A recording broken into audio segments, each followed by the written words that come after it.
قامت مجموعة شهداء القنيطرة الأبرار في المقاومة الإسلامية باستهداف موكب عسكري إسرائيلي.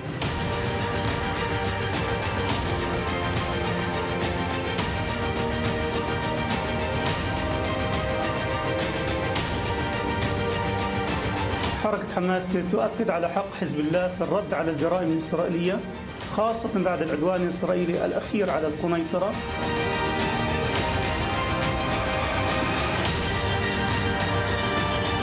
חמאס ספג בקיץ האחרון את המכה הקשה ביותר מאז הקמתו, וצה"ל ערוך לפעול בעוצמה בכל הגזרות.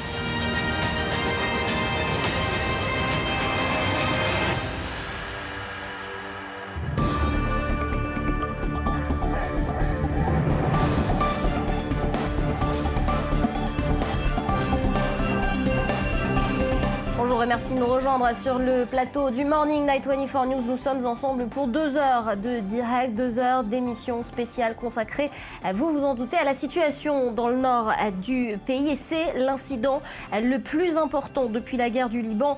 En 2006, 2 soldats israéliens ont été tués hier par des missiles du Hezbollah. Yochai Kalangil et Dor Chaim Nini, ce sont leurs noms. 7 autres blessés. L'armée israélienne a répliqué et a décidé depuis de cesser le feu. C'est la décision qui a été prise par le cabinet d'urgence réuni par Benjamin Netanyahou hier. Le niveau de sécurité qui demeure en revanche au plus haut pour parer à d'éventuelles tentatives d'enlèvement, d'infiltration ou encore de tir de missiles, alors que les 2 parties déclarent ne pas être intéressées par une escalade de la violence.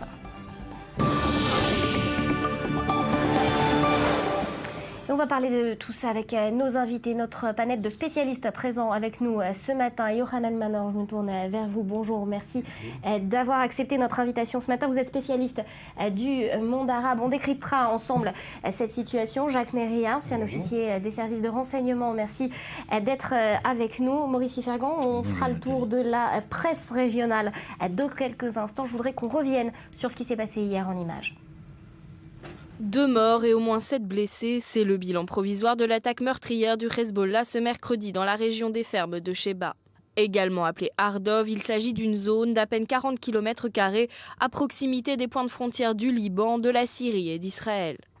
Vers 11h, une faction du Hezbollah frappe précisément un convoi militaire israélien. Grâce à un missile anti-char, plusieurs véhicules non blindés et des soldats sont touchés. Un lourd bilan pour Tsahal malgré l'alerte de sécurité maximale dans cette région particulièrement exposée. Rapidement, le groupe terroriste chiite revendique officiellement l'attaque. Au nom de Dieu, voici la première déclaration. À 11h35 ce matin, les martyrs de la brigade de Quneitra de la résistance islamique ont pris pour cible un convoi militaire israélien de plusieurs véhicules, y compris un certain nombre de fonctionnaires et soldats sionistes avec les armes appropriées, qui a causé la destruction d'un certain nombre de véhicules et de nombreuses victimes.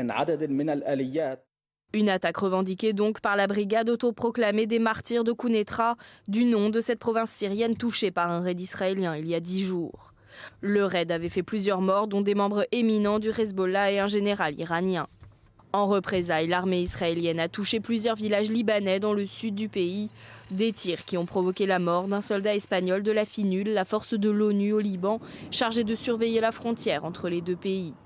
Routes bloquées et kibboutz confinés, rapidement l'armée prend des mesures de sécurité concrètes et le Premier ministre Benjamin Netanyahou n'a pas tardé à réagir. À ceux qui essayent de nous tester à la frontière nord, j'invite à regarder ce qu'il s'est passé ici, pas très loin de la ville de Sderot, dans la bande de Gaza. Le Hamas a subi l'été dernier son coup le plus dur depuis sa création. Et Tsahal est prêt à agir avec puissance sur tous les fronts. Un discours volontariste qui fait écho aux déclarations du Hamas qui a félicité le Hezbollah. Le Hamas confirme le droit du Hezbollah à répondre aux crimes israéliens, en particulier après la récente agression israélienne à Quneitra. Les soldats de l'occupation en payent le prix dans le nord, tout comme ils en ont payé le prix à Gaza en raison de la stupidité de Netanyahou. Alors que Hassan Nasrallah, le chef du Hezbollah, doit faire un discours ce vendredi, une escalade de la violence est à craindre. Malgré tout, des sources proches du mouvement ont affirmé que le groupe n'avait pas l'intention d'ouvrir un nouveau front au nord. Alors voilà, escalade de violence ou pas, on va en reparler à présent. Jacques Neria, est-ce que c'est ça la vengeance qu'attendait le Hezbollah ? En principe, c'est ce qu'ils disent, mais je conseille très clairement d'attendre et d'être dans l'expectative, puisque je dirais c'est un premier round.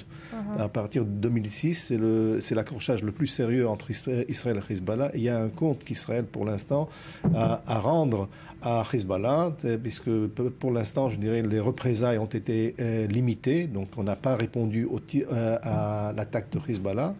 On attendra la prochaine occasion pour régler les comptes avec Hezbollah. Alors, comment est-ce qu'aux plus hauts échelons du gouvernement, finalement, on mesure cette réplique, cette riposte ? Alors, il y a ce qu'on appelle des conflits à basse intensité. Donc, nous sommes dans un conflit de basse intensité où les deux parties ne sont pas intéressées, n'ont pas intérêt à élargir, je dirais, la confrontation. D'un côté, Hezbollah sait très bien qu'il est occupé en Syrie, en Irak et, je dirais, même un tout petit peu au Yémen et au Liban, naturellement. Le Liban est en train de défendre, je dirais, son patrimoine, puisqu'il est sous l'attaque de l'État islamique du côté de Arsal, dans la région de Baalbek. Ce qui fait qu'aujourd'hui, dans la situation actuelle, Hezbollah n'a pas intérêt à ouvrir un autre front contre Israël qui, naturellement, pourrait l'attaquer en Syrie ou au Liban ou n'importe, je dirais, et ce qu'il ferait... Alors, est-ce qu'il n'y a pas là un piège, Yochanan Manor, que le Hezbollah voulait tendre à Israël, justement, dans ces différentes provocations, pas celles d'hier, mais les précédentes, depuis la Syrie notamment ? Il n'y avait pas un piège de vouloir entraîner Israël en Syrie ? Non. Non, il y a, à mon avis, une erreur d'évaluation. C'est-à-dire que le Hezbollah, dirigé par l'Iran, a été en train de faire quelque chose. Et cette opération-là a été, à mon avis, mal interprétée par Israël. L'opération faite par le Hezbollah était destinée à consolider le régime d'Assad dans une région que le régime ne contrôle pratiquement plus et qui est à la disposition du Jabhat Nusra, qui est un organisme proche d'Al-Qaïda, différent mais qui est proche d'Al-Qaïda, qui contrôle à peu près justement une zone qui est en face du Hermon, qui est au croisement des frontières entre Israël, le Liban et la Syrie. Et cette zone-là, elle est très problématique parce que de là, le régime peut être affaibli et il n'y a plus grand-chose à faire. Donc, l'opération menée par l'Iran et le Hezbollah était destinée à voir que faire de manière à peut-être prendre le dessus sur l'opération du Jabhat Nusra. Et ce n'était pas destiné contre Israël. Mais Israël a fait une autre lecture. Israël a compris ceci d'une autre manière. Comment Israël a compris cette opération ? Comme étant une tentative de trouver une alternative au sud Liban et à Gaza. Vous lisez les choses d'une façon, Jacques ? Je lis les choses. Je voudrais juste terminer. Depuis la guerre du Liban, le Hezbollah n'utilise plus le sud Liban contre Israël. Pour des raisons qu'ils ont compris, que tout le monde a compris, et que leur dirigeant a reconnu comme étant une erreur. Deuxièmement, depuis la dernière opération à Gaza, le Hamas n'est pas enclin à, de nouveau, se livrer à une opération de ce genre-là. Et donc, l'Iran, dans la lecture israélienne, n'a plus de base d'où elle peut réagir à exercer des contre-pressions sur Israël. Jacques, vous lisez les choses différemment. Tout à fait différemment. Il y a quelques jours, j'étais encore convaincu de cette lecture que mon collègue ici vient de faire. À partir d'hier, je comprends très bien quelle était la réaction d'Israël et pourquoi cet incident a été fait. Ça fait déjà plus d'1 an et demi que Hezbollah essaie de s'établir dans le Golan. Donc, il a même formé un commandement du Golan où Jihad Mourni était son commandant. La patrouille qui était sur place était une patrouille qui devait visiter les sites et le déploiement éventuel de Hezbollah et des Iraniens sur place, puisque nous savons que les Iraniens sont déjà sur le Golan. ce n'était pas une confrontation avec les rebelles, puisque là-bas, dans cette région-là, Jabhat al-Nusra n'existe presque pas. Ce sont les rebelles qui sont affiliés à l'armée syrienne libre et tout ça. Donc c'était un déploiement pour choisir les positions où ces forces-là seraient établies. Israël a signifié à Hezbollah et aux Iraniens qu'elle ne supporterait pas ce déploiement, qu'elle n'accepterait pas une présence de Hezbollah au Golan. Et c'est d'ailleurs, je dirais, c'est ce qui nous attend dans les mois prochains. Donc c'est une confrontation sur le Golan où Israël a dit très clairement nous n'accepterons pas ce développement sur le terrain. Donc dans les mois prochains, non, de notre côté, regardez ce qui s'est passé, l'attaque contre la patrouille israélienne a été faite à partir du territoire libanais. Pendant des années déjà, depuis 2006, il y a un réseau de labyrinthes, un réseau de fortifications qui a été bâti par Hezbollah sous l'égide et le sponsorship de la FINUL, qui n'a rien fait contre ça. Et la première chose qu'ils ont choisi, c'est d'attaquer. Je dirais attaquer dans une région qui est controversée. Pourquoi ? Parce que les fermes de Shab'a sont soi-disant syriennes. Les Libanais disent que ce sont un territoire libanais. Et c'est à partir de là que l'attaque a été faite. Donc pour créer un dilemme pour Israël, pour dire écoutez, puis c'est un territoire occupé en fait. Ce n'est pas le territoire souverain israélien. Israël peut être pris au piège dans un conflit qui n'est pas seulement et uniquement... le seul point d'accord que j'ai avec mon collègue Neria, c'est que dilemme et l'astuce des Iraniens et du Hezbollah, c'est de placer Israël devant les dilemmes. Et les dilemmes, c'est souvent difficile à trancher. Et je pense que là, il y a une mauvaise lecture d'Israël, et Israël devrait trouver un moyen de dialoguer autrement avec un pays et une force militaire qui est en très grande difficulté dans la région, très grande difficulté, et qui malgré tout montre des signes de responsabilité beaucoup plus que d'autres facteurs. Alors on va en reparler dans quelques instants. Je dirais uniquement une phrase, c'est la phrase de Bachar Assad. Il dit que les rebelles syriens ont l'aviation israélienne. Oui, c'était une déclaration dimanche lors de son allocution. La dernière en date. Allez, on passe en revue la presse israélienne, la presse du Moyen-Orient dans son entièreté. On commence avec les médias israéliens, le Yediot Ahronot qui parle de cette vengeance qu'on a mentionnée du Hezbollah. Exactement, le Yediot Ahronot titre sur la vengeance du Hezbollah. Et cette vengeance a des noms et des visages. Le capitaine Yochai Kalangael, 25 ans, et le sergent Dor Chaim Nini, 20 ans, tous deux à la une des quotidiens israéliens. Alors on s'intéressera surtout à l'éditorial d'Alex Fishman qui cherche quelle est l'erreur israélienne. Et Alex Fishman écrit « Depuis le début du printemps arabe, Israël s'est soigneusement écarté de ce trou noir et a évité de s'impliquer dans les conflits du monde arabe, pas en Syrie et même pas en Égypte, et certainement pas officiellement. Une politique qui a tenu jusqu'à la semaine dernière, mais quelqu'un a décidé de changer de direction et de mettre le nez dans le conflit syrien, écrit Alex Fishman. Mais le fait est que le Hezbollah a subi un coup stratégique et a réagi de façon tactique. Alex Fishman appelle cela la stratégie du miracle. Stratégie du miracle, vous en dites quoi, Jacques ?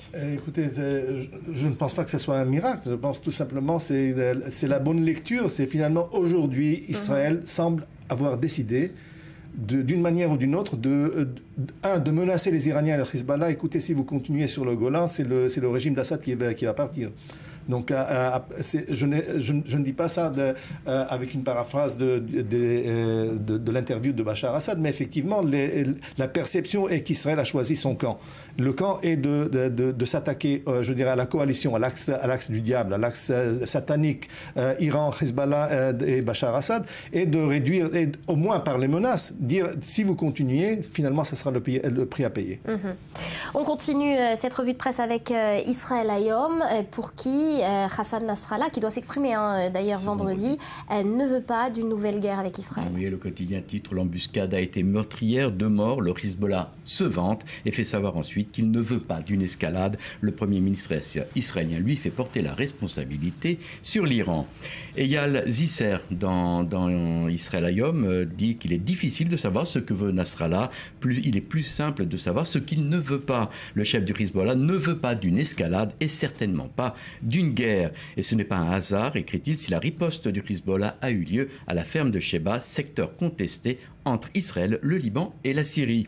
Pas d'attaque sur le plateau du Golan et pas non plus sur la frontière nord qui aurait pu entraîner de graves représailles pour la population libanaise, écrit Israël Hayom. Et voilà, le Jérusalem Post qui s'en inspire finalement et qui modère un petit peu, calme les ardeurs. On n'est pas encore en guerre. Non, on n'est pas en guerre, du moins pas encore. C'est insisté sur le encore. Et le Jérusalem Post... Nous sommes toujours en guerre. Je dirais que c'est une accalmie entre combats. Alors le Jerusalem Post met l'accent sur la réaction du Premier ministre israélien qui condamne l'Iran pour l'attaque sur la frontière nord. Depuis quelque temps, l'Iran, via le Hezbollah, tente de créer un nouveau front terroriste contre Israël sur les hauteurs du Golan, a déclaré Benjamin Netanyahou. Alors on regarde un coup d'œil sur l'édito de Yaakov Lapin dans le Jerusalem Post. Pour Israël, écrit-il, cette confrontation est purement défensive. D'un autre côté, le Hezbollah combat pour protéger ses capacités d'attaquer Israël par la Syrie, mais aucune des deux parties ne veut perdre le contrôle de la situation, mais cela ne garantit pas qu'un conflit beaucoup plus grave ne suive, d'où l'expression « ce n'est pas encore la guerre ». Et voilà. Pas encore, c'est à souligner. Eux disent pas encore, moi je dis que nous sommes tout simplement en état de guerre avec le Hezbollah qui n'a jamais accepté ni l'existence ni le fait des accords avec Israël. Donc le fait d'avoir signifié à Israël qu'il n'était pas intéressé à une escalade est très clair. Attendons demain, nous allons entendre très clairement de Nasrallah dire très clairement, très hautement que nous avons le droit de faire ce que nous voulons. Israël ne sera pas le facteur qui dictera notre conduite. Nous sommes là pour rester, pour combattre l'ennemi sioniste. Et si nécessaire, nous allons nous établir sur le Golan et puis nous ferons ce que nous voulons. C'est à attendre demain. Arrête. Et on finit par Arrête, cette vue de la presse israélienne et surtout par l'éditorial d'Amos Barel dans Arrête. Il y a toujours des choses assez intéressantes à dire. Alors il écrit « Au vu des réactions à l'attaque d'hier, il apparaît qu'Israël va vers l'apaisement et ne cherche pas l'escalade. Les actions du Hezbollah, tir de roquettes avant-hier et embuscade d'hier, montrent que cette organisation veut elle aussi mettre un terme au conflit présent. La seule interrogation qui reste posée pour les prochaines semaines, écrit Amos Barel, c'est comment Nasrallah, le chef du Hezbollah, considère la mort de Djihad Mournier. Et on verra ça, comme l'a dit Généria, vendredi. Beaucoup de réponses demain. Donc, allez, on passe... Si je peux me permettre une observation, je pense que, contrairement encore une fois à mon collègue Neria, le Hezbollah a montré qu'il sait respecter les accords. Qu'il sait respecter les accords. Parce que si nous voulons être objectifs, il s'est passé quelque chose près de Quneitra, en face du Hermon, et c'est pas le Hezbollah qui l'a fait. C'est une action qui est faite par quelqu'un. On ne sait pas par qui. On ne veut pas dire par qui. C'est Israël qui l'a fait. Moi, je n'ai pas de responsabilité dans le gouvernement. Je peux maintenant le dire. C'est évident.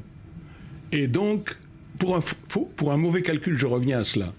C'était une erreur, selon vous? C'est une erreur d'évaluation. Une erreur d'évaluation. On a le droit. On a le droit. Il y avait un dilemme. Il y a un problème. On a, à mon avis, mal interprété. Après coup, on a compris qu'on a mal interprété. C'est pour ça qu'il n'y aura pas d'escalade. On continue, Maurice. Il y a un pluralisme dans le monde du renseignement. Il y a toujours eu. Je prends un risque en disant qu'il n'y aura pas d'escalade. Je dis qu'il n'y aura pas d'escalade.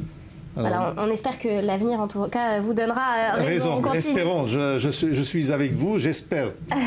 On continue avec la presse du Moyen-Orient. Il faut arriver à bout de cette revue de presse, Maurice, et prendre tous les avis. Le Daily Star. Le Daily Star libanais, qui titre après l'attaque du Hezbollah, la balle est dans le camp d'Israël. Alors écoutez bien cette sensibilité libanaise. En quelques heures, 2 soldats israéliens ont été tués. Et ce mercredi n'est plus un simple jour de semaine, mais le jour où les Libanais commencent à se demander s'ils vont revivre la guerre de 2006. Cette guerre qui a coûté la vie à 1 millier de Libanais et a sévèrement endommager les infrastructures du pays, écrit le Daily Star, avait été provoqué par une série de mini-incidents entre les deux parties, un jeu finalement calibré par Israël et le Hezbollah qui pensait contrôler les règles.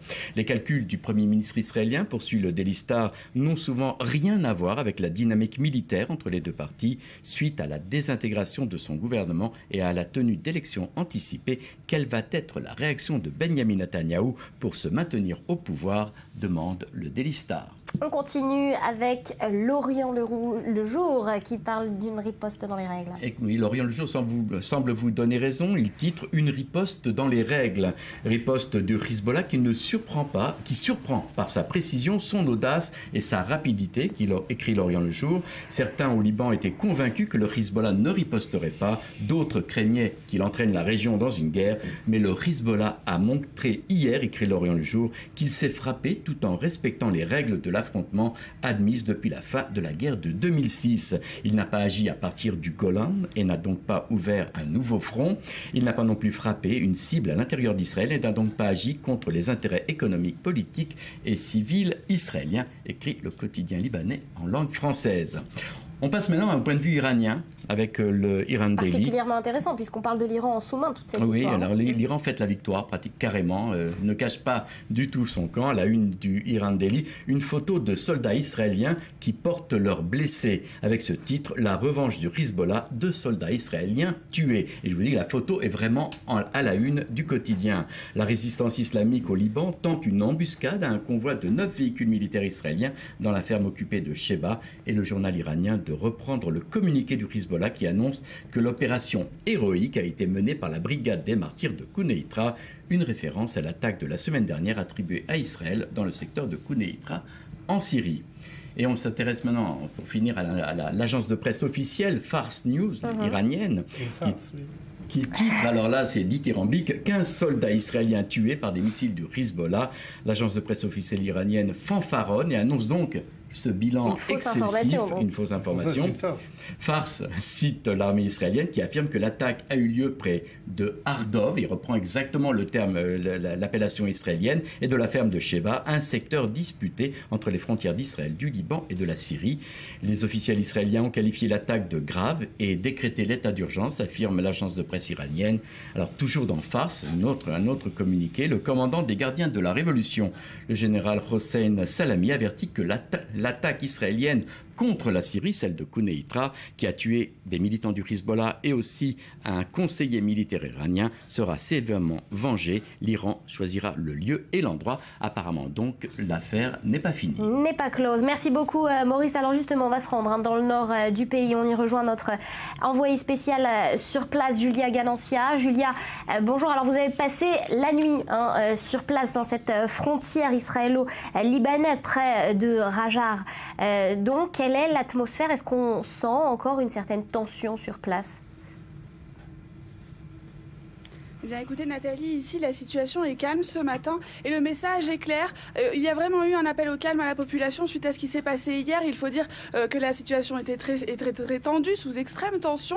Les gens étaient assez inquiets et n'avaient pas du tout envie de voir ici un embrasement de la situation. C'est donc le message qui a été passé. Restez calme, n'ayez pas peur, n'ayez crainte. La situation est sous contrôle. Il faut dire que l'armée est tout de même en état d'alerte. Alors les routes ont été réouvertes ici. Le mont Hermon a aussi été réouvert. Voilà, donc a priori la situation devrait revenir à la normale et les gens sont un petit peu moins tendus qu'hier. S'agissant du bilan, je vous rappelle qu'il y a eu donc 2 soldats israéliens qui sont décédés, un commandant de 25 ans dont les obsèques auront lieu ce matin à Jérusalem, et puis un autre soldat de 20 ans est décédé aussi, et ses obsèques auront lieu cet après-midi à 15h. Il y a aussi 7 soldats blessés, ils sont soignés à l'hôpital de Haïfa et à l'hôpital de Sfat. Leur état a priori est grave mais serait stable. C'est en tout cas ce que le dernier message des hôpitaux. Ils devraient se prononcer aussi ce matin. On attend des nouvelles de ces soldats. Les hôpitaux devraient donc tenir une conférence de presse dans quelques heures. Et je vous rappelle aussi que le président d'Israël, Reuven Rivlin, était en voyage aux États-Unis ces derniers jours et a écourté son séjour en raison des incidents qui se sont produits hier et de la situation aujourd'hui en Israël avec le Hezbollah. Un mot peut-être, Julia, très rapide sur la population que vous avez pu rencontrer au nord du pays. Est-ce que cette tension est toujours palpable? Est-ce que ce retour à la normale, il est vécu comme tel par les habitants? Écoutez, comme je vous le disais, les gens sont tout de même prudents. Ils sont vraiment branchés aux informations, que ce soit la radio ou la télévision. On sait ici vraiment que de toute façon, la situation peut partir à n'importe quel moment. Je vous rappelle que je me trouve vraiment là où je me trouve, eh bien, au nord, je suis cernée par le Liban, à l'est par la Syrie, et que c'est une zone qui est de toute façon revendiquée aussi par Israël. Donc on sait de toute façon que ici, le Hezbollah a tendance à toujours faire des événements pour revendiquer cette partie du territoire. C'est pour ça que la population n'est pas totalement surprise, mais n'a tout de même pas du tout envie que la situation s'embrase. Hier, c'était l'inquiétude qui régnait parce que les routes étaient barrées. Imaginez un peu les scènes avec beaucoup d'embouteillages, des gens qui voulaient rentrer chez eux, qui ne savaient pas exactement ce qui s'était passé. Il y a eu beaucoup de rumeurs aussi. On a parlé des abris qui étaient peut-être réouverts, puis finalement qui étaient simplement vérifiés au cas où les alertes devaient retentir ici. Donc voilà, ça a été un petit peu la panique. La nuit s'est finalement bien déroulée et aujourd'hui c'est un retour au calme. Les gens vont travailler, les routes sont ouvertes et on reste évidemment aux aguets, mais l'armée israélienne tient à ce que la population reste calme et tient à adresser un message clair, la situation est sous contrôle. Merci beaucoup, Julia. On sera avec vous au cours de cette édition et des suivantes, bien évidemment, pour prendre la température dans le nord du pays. Une question, Jacques, ces dernières années, et notamment en particulier au moment de la guerre à Gaza, on parlait, les habitants du Sud parlaient de bruit de creusement qu'ils entendaient, ces tunnels. Les autorités qui ne les prenaient pas vraiment au sérieux, on a les mêmes témoignages dans le nord du pays. Qu'en est-il concrètement? Parce qu'on disait la terre plus rocailleuse dans le nord, hein, le terrain qui était géologiquement, topographiquement plus difficile. Ouais. Regardez ce qui s'est passé hier. Est-ce que Hezbollah a besoin de creuser des tunnels pour attaquer la frontière israélienne? La réponse est là. Donc, Hezbollah, par contre, a creusé un réseau énorme de labyrinthes au sud du Liban pour empêcher, en cas d'attaque israélienne, pour essayer, je dirais, d'enrayer une attaque israélienne et de passer à l'offensive. Et ces labyrinthes sont connus, plus ou moins, par Israël. On a essayé de trouver des labyrinthes parce que dernièrement, des officiers supérieurs s'étaient exprimés en ce sens-là. Je ne sais pas si c'était à la veille de discussions sur le budget. Donc ça arrive toujours sur des discussions du budget pour essayer d'avoir plus d'argent et pour financer certains projets dans l'armée. De toute façon, il n'y a pas eu de découverte. Le fait que d'avoir envoyé hier une foreuse sur place pour faire soi-disant un travail ce n'est pas comme ça qu'on trouve les tunnels. Alors je propose tout simplement d'attendre et puis de voir les choses. Je ne pense pas que Hezbollah ait besoin de tels tunnels pour pouvoir attaquer le nord d'Israël. En tout cas avec des missiles particulièrement lourds, on l'a vu notamment cette attaque. Hezbollah a plus de 100 000 missiles de courte portée, de longue portée. Il peut toucher n'importe quel point sur Israël, il peut se concentrer. D'ailleurs, ce que dit Hezbollah très clairement dans ses écrits, dans ses publications et dans ses déclarations, c'est que la prochaine cible, c'est la Galilée. La Galilée, rien que la Galilée. Le ton est lancé. On parlera des dispositifs mis en place par Israël. On en reparlera dans quelques instants. On va interrompre cette édition pour un tout nouveau journal. C'est Steve Jourdain qui le présente. Rendez-vous dans quelques instants.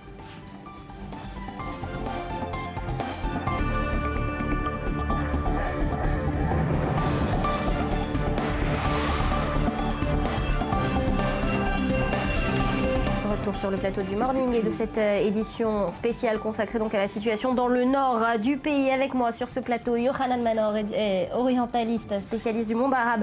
Merci d'être avec nous. Jacques Neria, également ancien officier des services de renseignement israéliens. À vos côtés, Betsabé Salem. On commence avec vous. Betsabé, bonjour, honneur aux dames. Ce matin, on s'intéresse à la presse internationale. Que dit-elle de cet événement d'hier? Alors aux États-Unis, en première page du Washington Post, des affrontements le long d'une frontière déjà ultra sensible et qui répandent les craintes d'une guerre au Liban et en Israël. Après les échanges de tirs entre l'armée israélienne et les milices du Hezbollah, les habitants sont inquiets, nous dit le quotidien de la capitale américaine, d'autant que l'embrasement qui s'est emparé de cette frontière hier et qui a commencé après l'attaque d'un convoi sur un convoi israélien, s'empresse de préciser le Washington Post, est le pire depuis la guerre de 2006, la deuxième guerre du Liban. Donc, cette attaque menée par le Hezbollah libanais est un événement de plus qui, là encore, accentue le risque d'une confrontation à la frontière, nous dit le New York Times à présent.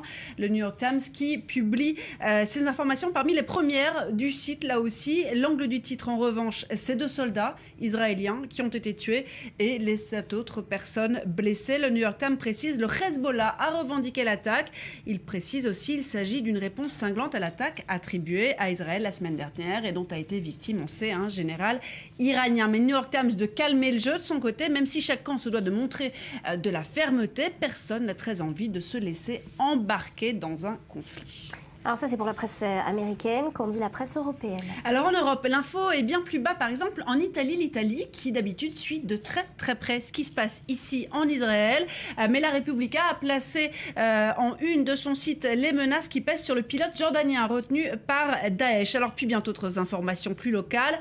Enfin, le journal italien insiste finalement sur la réplique immédiate menée par Israël, réplique dans laquelle un soldat de la FINUL a été tué, un soldat d'origine espagnole. Et justement, en Espagne, alors vive condamnation hier, même si la presse reste sobre ce matin. Nathalie, d'ailleurs, l'information elle-même se trouve relativement bas sur le site notamment de El País, précisant Israël connaissait la position du casque bleu espagnol. Francisco Soria, il était âgé de 36 ans, précisant aussi les tirs israéliens étaient une réponse, là encore, à l'attaque du Hezbollah et que le ministre espagnol des Affaires étrangères a, on le sait, demandé à l'ONU une enquête immédiate sur les circonstances de la mort du soldat. En France, Le Monde publie un article très discret. L'info du titre, 2 soldats israéliens sont tués par des tirs du Hezbollah près de la frontière libanaise. Le quotidien français qui a estimé nécessaire de préciser dès le tout début de son papier. Les tirs du Hezbollah sont tombés dans une enclave du territoire israélien revendiquée par Beyrouth, la région dite des fermes de Shaba. Quant au Figaro, il insiste plutôt sur le risque d'escalade entre le Hezbollah et Israël dans le Golan. On revient donc à l'approche américaine, un peu plus géopolitique, disons. D'autant que le Premier ministre israélien a prévenu l'armée israélienne est prête à réagir avec force. Benjamin Netanyahou, qui précise, le Figaro, est résolu à afficher sa fermeté à l'approche des législatives du 17 mars. Ce lien, Yochanan Manor, vous le faites, vous aussi, avec les législatives du 17 mars? C'est difficile à faire, mais on ne peut pas ne pas le faire. C'est-à-dire que la situation militaire d'Israël est toujours un élément qui est à l'arrière-plan de toute campagne électorale. Et il y a toujours une ambiguïté. Et bien sûr, le Premier ministre, le chef du gouvernement, qui est aussi un candidat à la réélection, il ne peut pas aborder ce sujet simplement comme un sujet militaire à traiter, qu'il faut traiter de manière responsable. Il sait aussi l'impact que ceci peut avoir, en bien et en mal. Parce que si ça rate, ça lui sera décompté, ou ça lui sera compté. Et donc, il y a toujours une ambiguïté, on ne peut pas savoir. Je pense qu'en fin de compte, dans l'action, on voit l'essentiel. De sorte que c'est inévitable, mais je ne pense pas que là, il y ait eu une prise de position qui était motivée par des calculs politiciens. Électoraux. Jacques Neria, une bonne perception ou finalement une reprise de ces événements? Les guerres d'Israël ont toujours été mauvaises pour les gouvernements en place. En 1973, le gouvernement travailliste a perdu. En 82, le Likoud, qui était prédominant, a dû accepter en fin de compte une rotation avec le parti travailliste. En 2006, Kadima a perdu. Donc, une aventure militaire israélienne au Liban, et surtout si elle ne se termine pas avant le 17 mars, si elle ne se terminait pas avant le 17 mars, il faut être précis, pourrait à la rigueur coûter au gouvernement, je dirais, son pouvoir. Donc il faut être très prudent. Si vous faites le parallèle entre ce qui s'est passé sous le gouvernement Olmert et le gouvernement Netanyahou, pour 2 soldats attaqués et tués et kidnappés, Israël est entré en guerre. Ici, pour un incident qui est pas moins grave que ce qui s'est passé en 2006, Israël tout simplement a opté de ne rien faire. Alors juste pour compléter, dans la même optique, si quelque chose se serait passé, si Israël n'avait pas pris de mesures et que dans les jours qui viennent, jusqu'aux élections, quelque chose se serait passé, on aurait dit qu'il y a eu carence du gouvernement. Et ceci aussi, donc il n'y aurait pas eu de guerre, mais il y aurait eu carence, ça aurait eu le même résultat. Alors en tout cas, l'armée est claire et on va écouter son porte-parole, Moti Almog. Le calme doit être rétabli, la population en tout cas doit rester calme. Je vous propose de l'écouter. Je voudrais m'adresser aux habitants du nord d'Israël. Nous sommes là, vous pouvez reprendre vos activités. J'appelle tout le monde à reprendre ses habitudes, suivre les instructions de l'armée qui est présente sur le terrain. Nous avons de l'expérience dans ce genre de situation. S'il faut prendre des mesures plus strictes, nous vous aviserons. Il faut que le quotidien poursuive son cours dans le secteur nord. La vie doit reprendre son cours. En tout cas, une enquête a été écoutée et entendue pendant la dernière guerre, pendant les dernières opérations. L'armée a autorisé et a tout simplement conseillé les habitants de revenir chez eux. Et c'était tout simplement le début d'une autre confrontation où finalement il y a eu des dégâts du côté civil. Alors il faut être très prudent ici. Sur ce qui s'est passé hier matin, est-ce que ça aurait pu être évité? Pourquoi ces soldats se sont retrouvés dans cette région qu'on dit dangereuse et qu'on dit particulièrement sensible depuis quelques jours avec des véhicules qui n'étaient pas protégés? Alors je dirais il faut mettre fin à cet argument-là. La route qu'empruntait ce convoi était une route principale. Ce n'était pas une route frontalière. Il n'y a pas de contact avec les obstacles frontaliers. Nous sommes bien à l'intérieur du territoire israélien. Donc ce qui s'est passé, c'est que les Hezbollah a tout simplement envoyé des éclaireurs et ils ont tout simplement déchiffré les convois. Ils ont vu que c'était un convoi militaire et là ils ont attaqué. Ils ont attaqué de très loin. En plein territoire, je dirais, israélien, donc qui est revendiqué par nous, par les Libanais ou par les Syriens, de toute façon à l'intérieur. Donc il n'y avait aucune raison de se déplacer en véhicule blindé. Ça n'aurait pas pu être évité? Écoutez, toute la vie est une coïncidence ici. Mais ils auraient décidé en termes de renseignements, en termes très concrets. Non, écoutez, ce qu'il y a ici, c'est qu'il y a l'effet de surprise. Effectivement, donc l'armée était en état d'alerte, je veux dire, dans son plus grand état d'alerte. Donc on devait s'attendre à une riposte de Hezbollah. Donc cette riposte a été attendue, mais simplement on ne savait pas où ça devait être. Rappelez-vous, la frontière entre nous et le Liban, c'est plus de 100 kilomètres.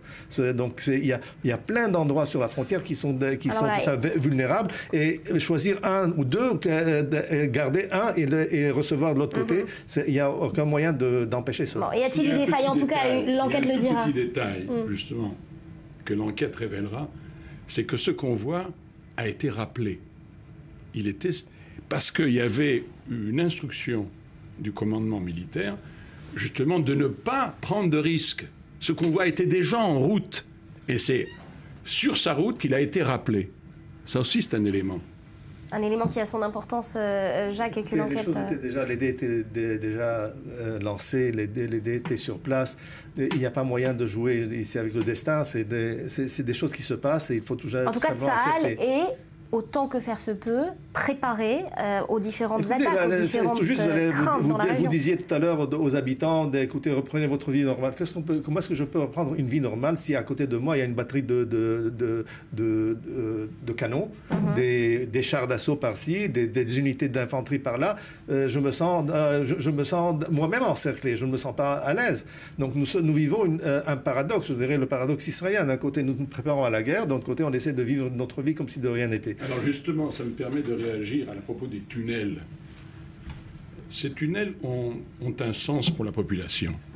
Justement, parce que le Hezbollah, du moins l'adjoint de Nasrallah, a déclaré il y a 2 semaines déjà que la prochaine fois, le Hezbollah avait l'intention de se saisir, de capturer, d'envahir une localité ou des localités dans la Galilée. Et donc, quand on sait à quoi peuvent servir ces tunnels, à savoir de pouvoir déboucher une stone force de manière à surprendre les forces de défense, ce n'est pas absurde. Cette hypothèse-là n'est pas absurde. Et donc, l'inquiétude des habitants, elle ne doit pas pris à la légère. Il y a un cas de figure où ce n'est pas seulement la dissuasion qui joue, mais si le Hezbollah veut démontrer qu'il est capable de s'emparer d'un village ou d'une localité, dans ce contexte-là, des tunnels pourraient lui être très utiles. Et on l'a vu en tout cas dans le sud, avec ces tentatives d'infiltration du Hamas. On va prendre la direction à présent du nord. On y rejoint Julia Ganancia. Julia, vous êtes à Rajar, à la frontière israélo-libanaise. Est-ce qu'on a des nouveautés dans l'enquête sur ce qui s'est passé hier ?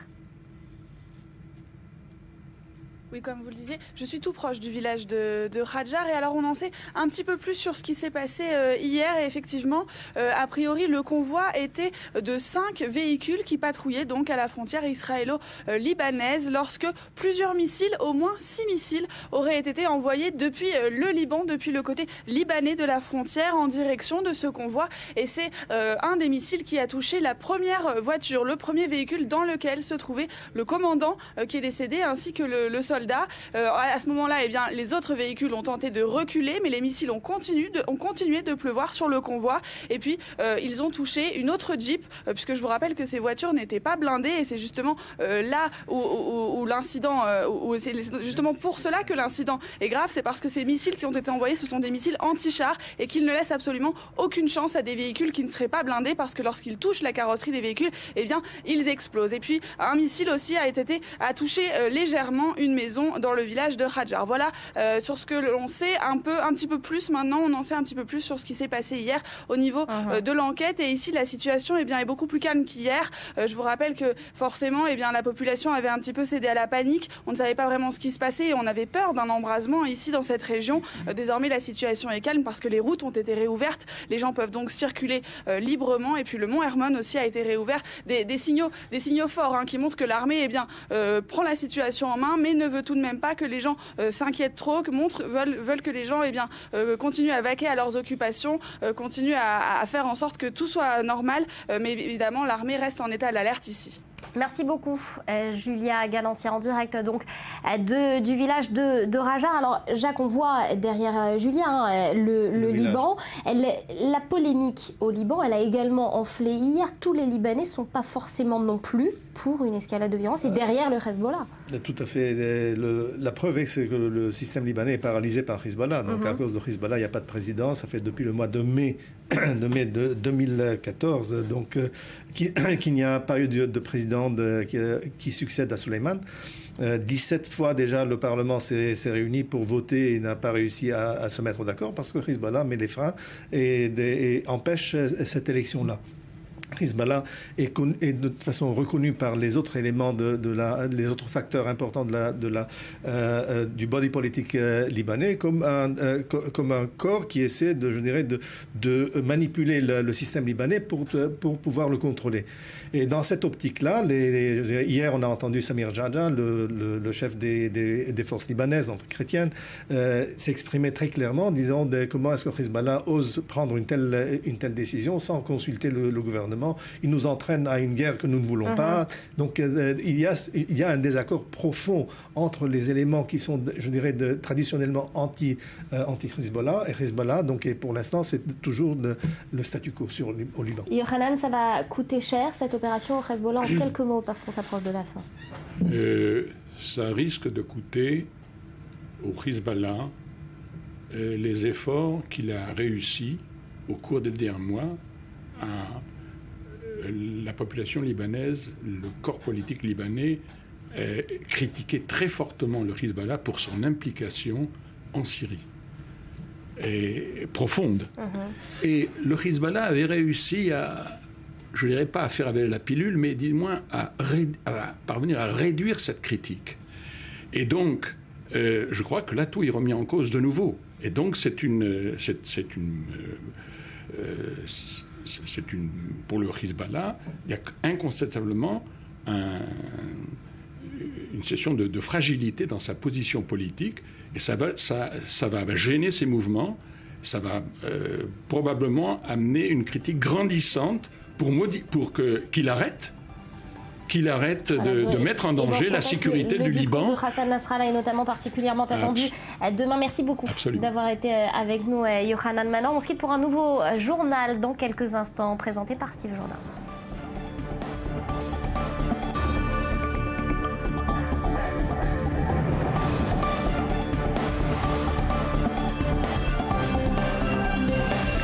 Retour sur le plateau de cette édition spéciale consacrée donc aux événements dans le nord du pays. J'accueille à présent Daniel Sheikh, ancien ambassadeur en France. Bonjour. Raphaël Yerushalmi, officier des renseignements israéliens. Bonjour et merci d'avoir accepté notre invitation. Miri, bonjour.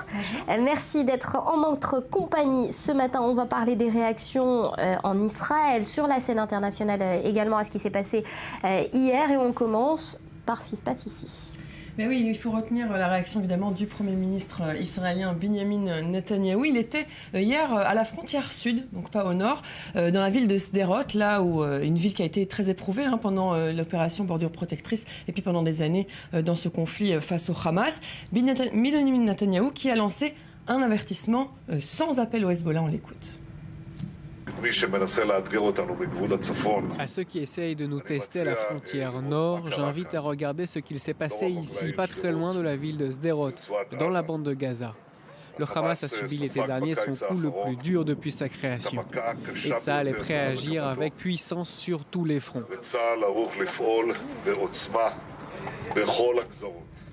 Donc vous voyez un avertissement clair, mais néanmoins, vous savez, le Conseil de sécurité s'est réuni hier et il semble qu'on va plutôt vers une accalmie, que le gouvernement aurait opté plutôt pour une accalmie. Alors, autre réaction à noter hier, c'est celle du camp sioniste mené par Yitzhak Herzog et Tzipi Livni. Là, on parle de solidarité et d'union. Regardez. Si le Hezbollah pense qu'il peut agir parce que nous sommes en période électorale, il se trompe. Nous sommes unis dans la guerre contre le terrorisme. Nous sommes unis dans la lutte contre les éléments radicaux dans cette région et nous ne tolérerons aucune attaque contre nos soldats et nos civils. Donc, là aussi, Daniel Sheikh, l'heure est à l'union nationale derrière le gouvernement. Je trouve ça assez normal. C'est comme ça que les politiques israéliens se comportent dans des situations pareilles. Je suppose que c'est le juste ton à adopter. Pas toujours, puisque Meretz, qui soutient évidemment cette réaction de Tsahal, cette riposte, mais néanmoins appelle à ce que le gouvernement, lui, agisse d'une manière pas impulsive, non impulsive, comme aurait fait selon Zehava Galon, la présidente de Meretz, en d'autres temps, au cours d'autres incidents. Et elle appelle également Zehava Galon, donc la présidente du Meretz, c'est l'extrême gauche israélienne. Voilà. Elle appelle à œuvrer sur le plan diplomatique afin d'atténuer les tensions dans cette région et avec Israël. On continue avec ce qui se passe à côté d'Israël, en dehors du pays. Les voisins d'Israël, ils en disent quoi de ces incidents d'hier ? Bon, d'abord, évidemment, le Hezbollah se félicite d'avoir mené cette action puisqu'ils ont revendiqué cette attaque contre les soldats israéliens. Mais notez, c'est important qu'au Liban même, si le gouvernement libanais, lui, accuse Israël d'avoir allumé le feu par rapport à l'attaque qui a été menée à Quneitra contre des responsables du Hezbollah, eh bien, il y a des voix au sein même du Liban qui affirment que le Hezbollah est également responsable de cette flambée de violence, notamment le leader chrétien, Samir Djadja, qui lui a déclaré hier que le Hezbollah n'avait pas le droit d'entraîner le Liban dans une nouvelle guerre contre Israël. Et alors, côté palestinien, sans surprise, évidemment, le Hamas et le djihad islamique ont salué cette action. On regarde. Le Hamas affirme que le Hezbollah a le droit de riposter aux crimes d'Israël, notamment après la dernière agression israélienne à Quneitra. Les soldats de l'occupation en payent le prix dans le nord, tout comme ils en avaient payé le prix à Gaza à cause de la stupidité de Netanyahou. Voilà, donc Netanyahou pris à partie par le porte-parole du Hamas. Réaction dans le monde à présent. On commence par l'Espagne. Évidemment, l'Espagne qui a été touchée dans ces échanges de tirs, puisque un soldat espagnol, un casque bleu de la FINUL, a été tué hier au cours de ces échanges de tirs. L'Espagne qui accuse Israël de porter toute la responsabilité de la mort de ce soldat, mais pas seulement de ce casque bleu, également de cette flambée de violence à la frontière entre Israël et le Liban, puisqu'il rappelle qu'Israël a attaqué en premier à Quneitra. Alors, je tiens juste à préciser qu'Israël n'a ni confirmé ni infirmé cette attaque, c'est important de le dire. Donc, l'ambassadeur espagnol aux Nations Unies s'est exprimé cette nuit. Il a appelé le Conseil de sécurité à ouvrir une enquête sur la mort de ce soldat de ce casque bleu. Le Conseil de sécurité de l'ONU, qui s'est d'ailleurs réuni cette nuit, a fermement, lui, condamné les violences qui ont conduit justement à la mort de ce soldat. On écoute tout de suite l'ambassadeur chilien aux Nations Unies. The members of the Security Council condemned in the strongest terms the death of a UNIFIL Spanish peacekeeper which occurred in the context of fire exchange along the Blue Line. On continue, Miri, avec ses réactions sur la scène internationale. Oui, alors dans un communiqué, le secrétaire général des Nations Unies, Ban Ki-moon, a lui également dénoncé évidemment ces violences, a appelé les deux parties à une accalmie, en tout cas à se retenir, à ne pas continuer dans cette escalade de la violence. Il est à noter qu'il n'a pas du tout parlé d'une responsabilité d'Israël, contrairement à l'Espagne qui, on l'a dit, rend responsable Israël de toute la situation. Il a également déclaré qu'il faut tout faire pour empêcher cette escalade. Le chef de la diplomatie de l'Union européenne a appelé, elle, à une cessation immédiate des hostilités. Enfin, les États-Unis affirment qu'ils soutiennent Israël, mais appellent également au calme. Écoute. Nous soutenons Israël dans son droit à se défendre. Nous appelons les deux parties à respecter la ligne bleue entre Israël et le Liban.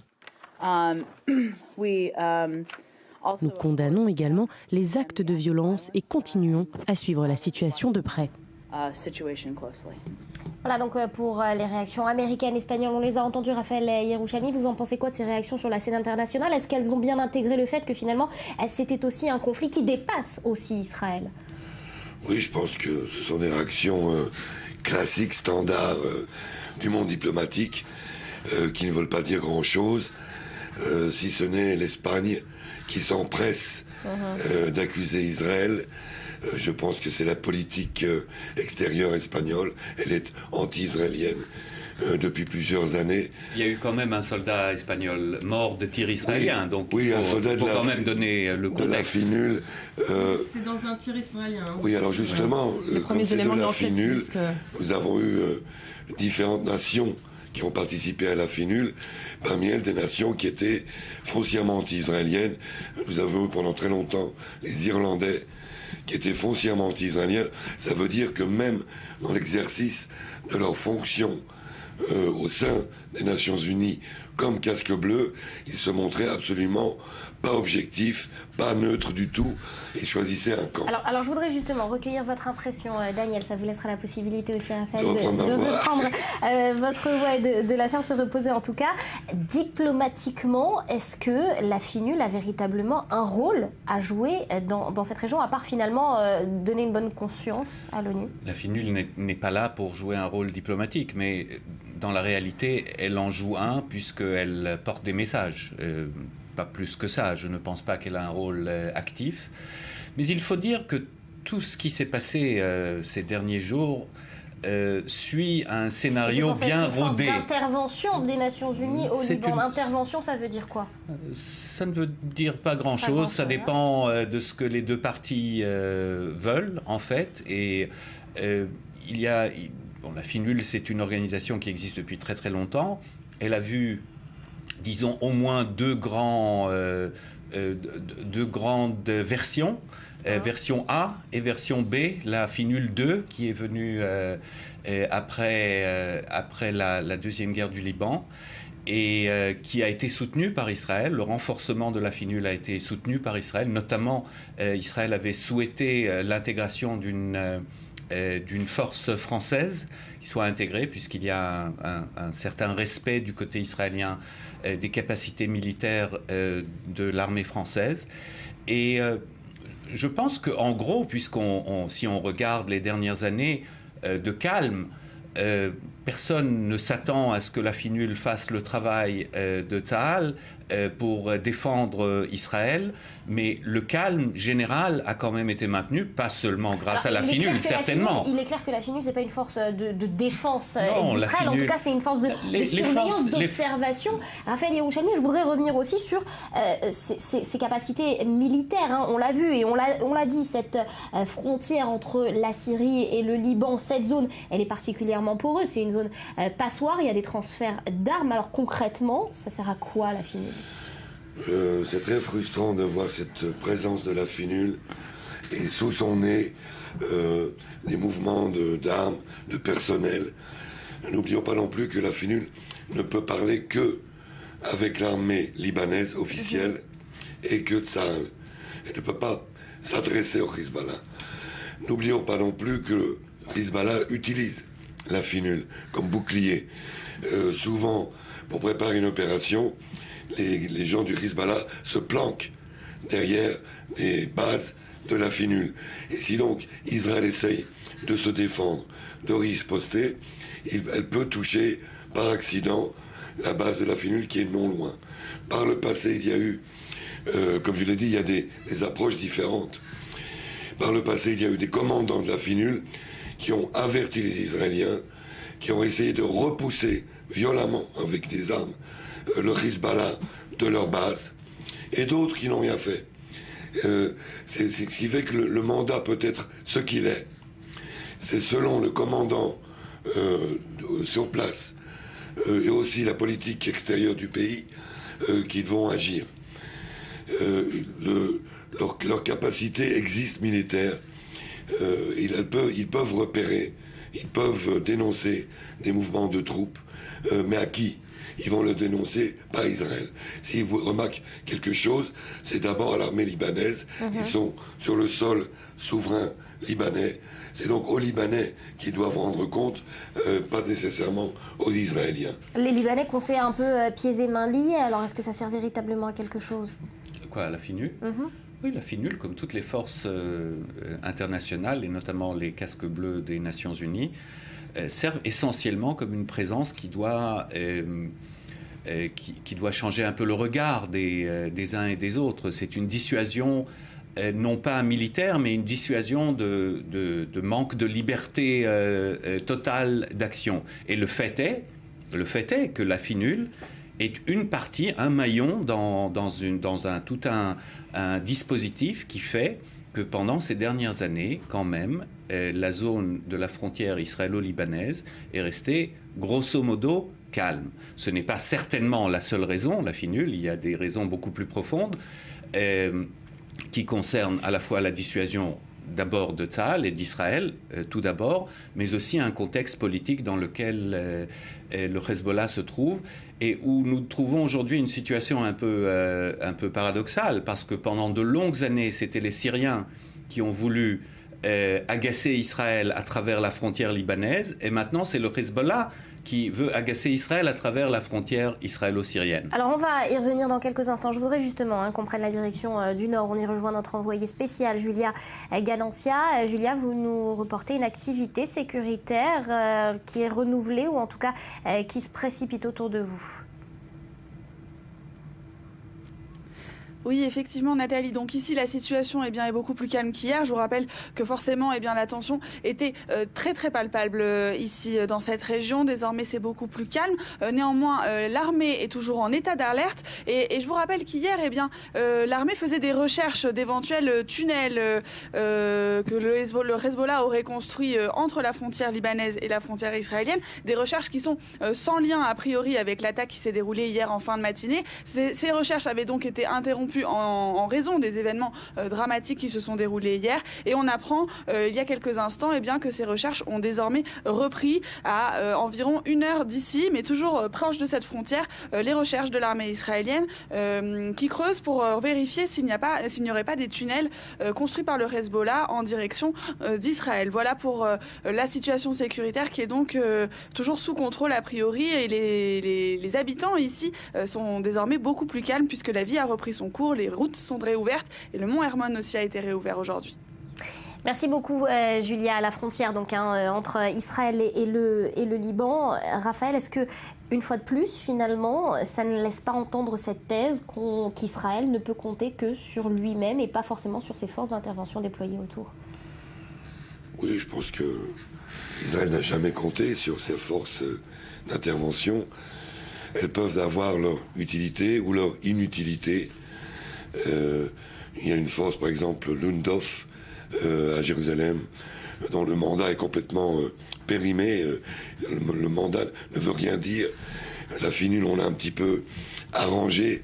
Après 2006, on a arrangé le mandat. On a bien compris, c'est pas un problème de dispositif sur place, c'est un problème de mandat en tout cas. Non seulement pas compter. D'objectif. Je ne suis pas d'accord avec le mot problème, parce que l'objectif d'une telle force n'est pas de faire la guerre, de remplacer les partis. C'est de faire un tampon entre eux, un mandat d'observation, un mandat de dissuasion, Et Raphaël Yerouchalmi a raison de dire que l'utilité dépend aussi du caractère des forces sur place, du caractère du commandant sur place, parce que c'est assez flexible.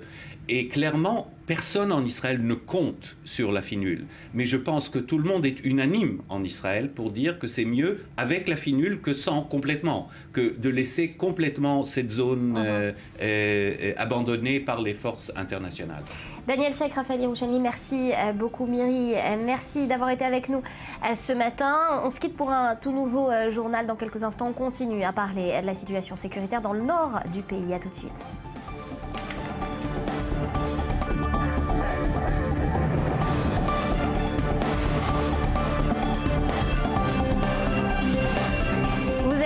Sur i24 News, merci à vous de nous être fidèles. On va parler à présent des précédents conflits entre Israël et le Liban et des traumatismes qu'ils ont causés à la société israélienne notamment. On fait le point en images, on en parle avec nos experts sur ce plateau juste ensuite.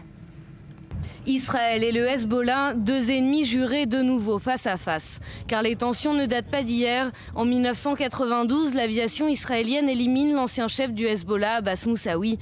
Et la riposte est sanglante. Un mois plus tard, 2 attentats sont perpétrés à Buenos Aires contre une mutuelle juive et l'ambassade d'Israël. Bilan, plus de 100 morts. En 2000, Israël se retire du sud Liban. Quelques années plus tard, en 2006, un nouvel affrontement éclate avec le Hezbollah. Des combattants du mouvement chiite s'infiltrent en territoire israélien et kidnappent 2 soldats. Tsahal bombarde alors les principaux centres névralgiques du groupe libanais. Le conflit durera plus d'1 mois. C'est la 2e guerre du Liban. Elle fera plus de 1100 morts côté libanais et 120 côté israélien. 2 ans plus tard, en 2008, Israël s'attaque à un symbole. Le chef militaire du Hezbollah, Imad Mournieh, est tué dans l'explosion d'une voiture piégée à Damas. L'attentat est attribué au Mossad. La réponse viendra en 2012 après plusieurs tentatives. Un attentat suicide contre des Israéliens est commis en Bulgarie, entraînant la mort d'au moins 6 personnes. Israël pointe alors du doigt l'Iran, mais selon les autorités bulgares, le Hezbollah se cache derrière cette attaque. Dernier événement en date, le 18 janvier dernier, un convoi du Hezbollah est visé aux abords de Quneitra en Syrie. À son bord, une douzaine de militaires iraniens et de miliciens libanais, dont Jihad Mournieh, fils de l'ancien leader Imad. Israël est donné pour responsable. À cette attaque, le Hezbollah a répondu par une embuscade meurtrière à la frontière ce mercredi.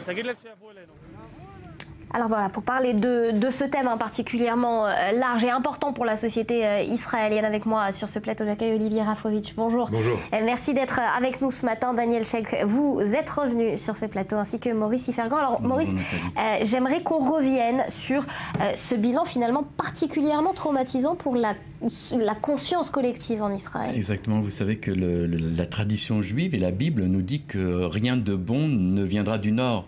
Et dans la conscience israélienne, le Liban est un véritable traumatisme. Le conflit a laissé des traces dans les mentalités et dans les consciences israéliennes. Et ça ne commence pas en 92, comme on l'a entendu, mais ça commence bien avant 82. Dès 78, il y a eu déjà des conflits entre Israël et le Liban. Mais on a l'habitude de marquer le vrai conflit à 82, la guerre lancée par Israël au Liban, ce qu'on a appelé nous opération de sécurité, qui a laissé plusieurs idées en tête, plusieurs choses.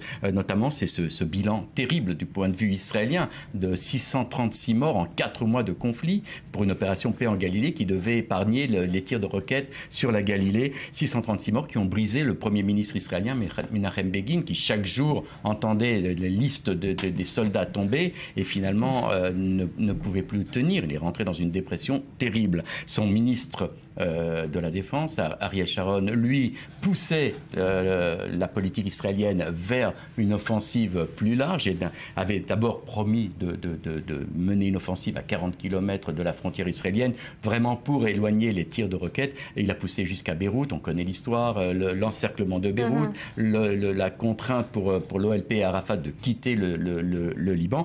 Et surtout, ce qui a entaché la carrière d'Ariel Sharon, c'est le massacre de Sabra et Shatila, perpétré par des phalangistes, mais sous le regard israélien, ce qui a mené à une commission commission d'enquête et le retrait d'Ariel Sharon du ministère.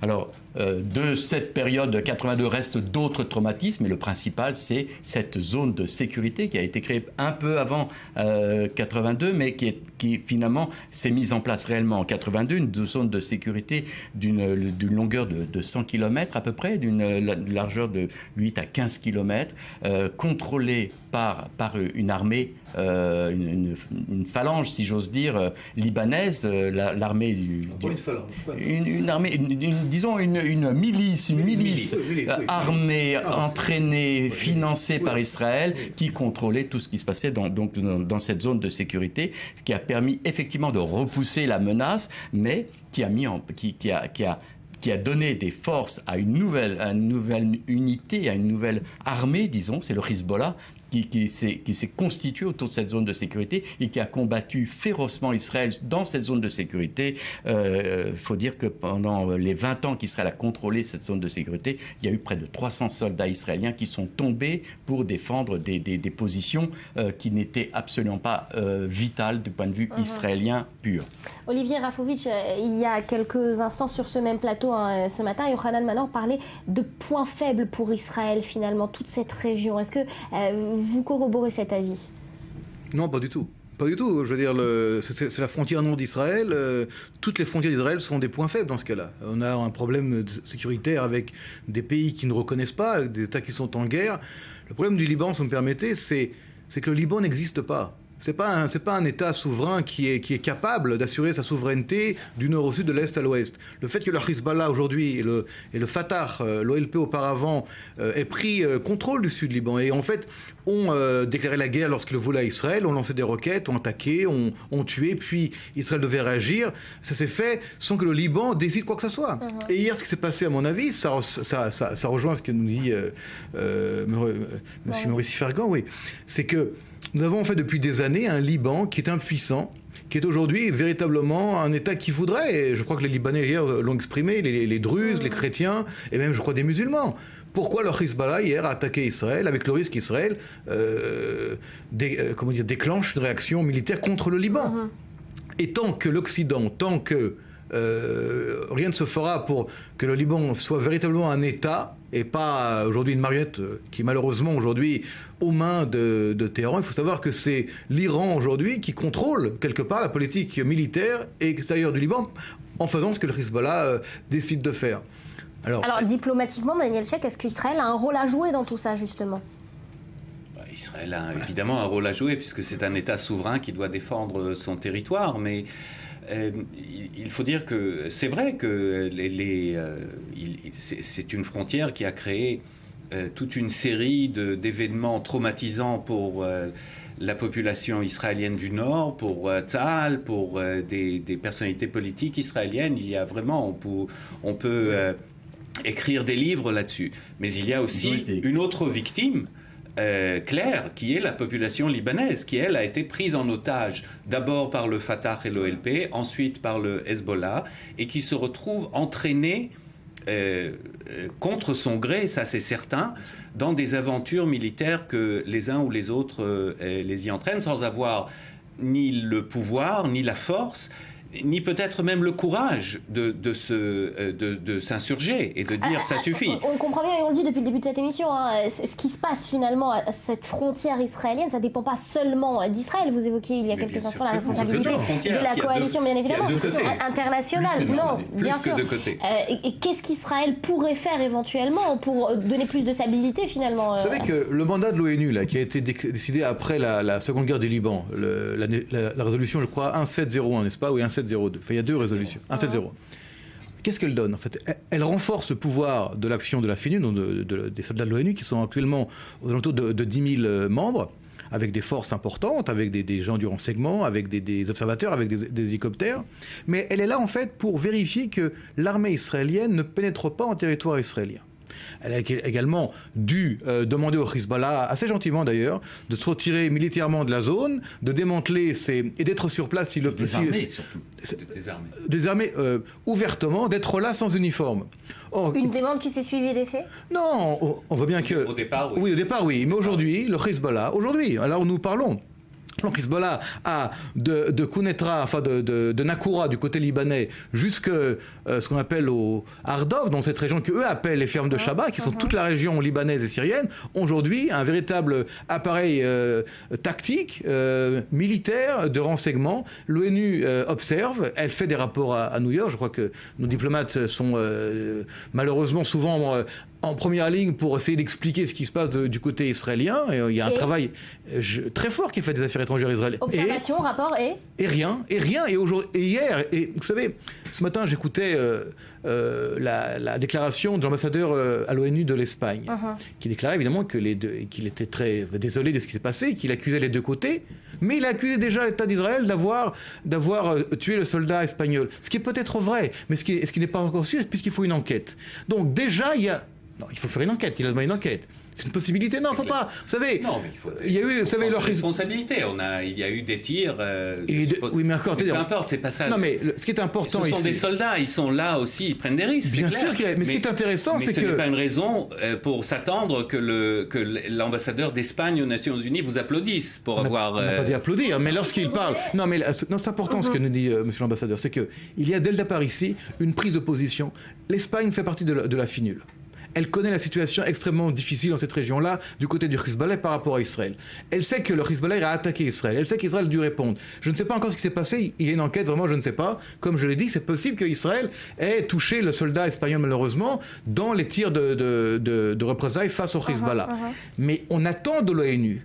Nous, Israéliens, on attend, peut-être avec un peu de naïveté, et de la FINUL en particulier, une réaction pesée tant que la commission d'enquête n'est pas encore finie. Et cette situation-là n'est pas nouvelle, malheureusement. Votre réaction, Maurice, quant à ce rôle finalement de la FINUL? Écoutez, on sait que la FINUL est pratiquement inutile sur le plan stratégique. Elle joue un rôle d'observateur. Elle est là pour vérifier certaines choses et pas pour prendre l'initiative. C'est pas elle qui va désarmer le Hezbollah, ni non plus empêcher Israël de riposter. Mais ce qui est intéressant, c'est que cette résolution 1701, qui a été adoptée en 2006, après la seconde guerre du Liban, malgré tout, les conditions de cessez-le-feu sont d'une certaine manière respectées par le Hezbollah, qui ne tire plus de roquettes en direction d'Israël depuis 2006. Officiellement, le Hezbollah respecte les conditions du cessez-le-feu. Et donc, la FINUL observe et le Hezbollah respecte plus ou moins l'accord de Liban. Il y a trois éléments qui ont contribué à la situation que vient de décrire très exactement Maurice Faruman.